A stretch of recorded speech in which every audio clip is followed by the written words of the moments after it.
நாகை மாவட்டம் கீழ்வேளூரை அடுத்த தேமங்கலத்தில் கொள்ளிடம் கூட்டு குடிநீர் திட்ட குழாயில் உடைப்பு ஏற்பட்டு தண்ணீர் வீணாகி வருகிறது. இதுகுறித்த விவரங்களோடு செய்தியாளர் சகாதேவன் இணைகிறார். சகாதேவன், கூட்டு குடிநீர் திட்ட குழாயில் உடைப்பு ஏற்பட்டது எப்படி? எவ்வளவு லிட்டர் தண்ணீர் வீணாகி இருக்கு?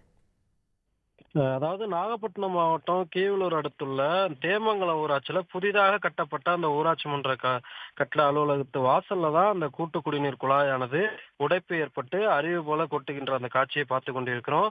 குறிப்பா நாகப்பட்டினம் மாவட்டம் கீவளூர் அடுத்த தேமங்கலம் ஊராட்சியில புதிதாக கட்டப்பட்ட ஊராட்சி மன்ற அலுவலக நுழைவாயில் போர்ட்டிகோல பூமிக்கு அடியில திருவாரூர் மாவட்டம் ஓடாச்சேரியில இருந்து கீவளூர் ஒன்றியம் குறுக்கேத்தி நீரேற்று நிலையத்திற்கு வந்து கீவளூர் வழியாக நாகப்பட்டினம் நகராட்சிக்கு குழாய் மூலமா குடிநீர் செல்கிறது.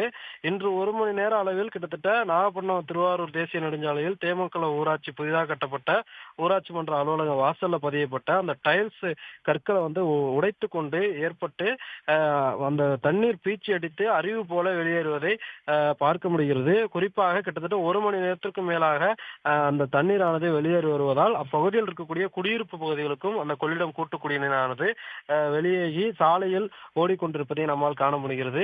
உடனடியாக தமிழ்நாடு அந்த குடிநீர் வடிகால் வாரிய அதிகாரிகள் வந்து தகவல் அறிந்து அதனை அப்புறப்படுத்தி அதற்குண்டான அந்த தண்ணீர் இணைப்பை துண்டித்து சீரமைக்கும் பணியில் ஈடுபடும் பணியில் ஈடுபட்டுக் கொண்டிருக்கிறார்கள்.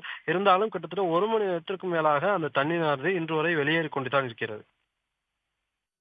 நன்றி சகாதேவன் விவரங்களுக்கு.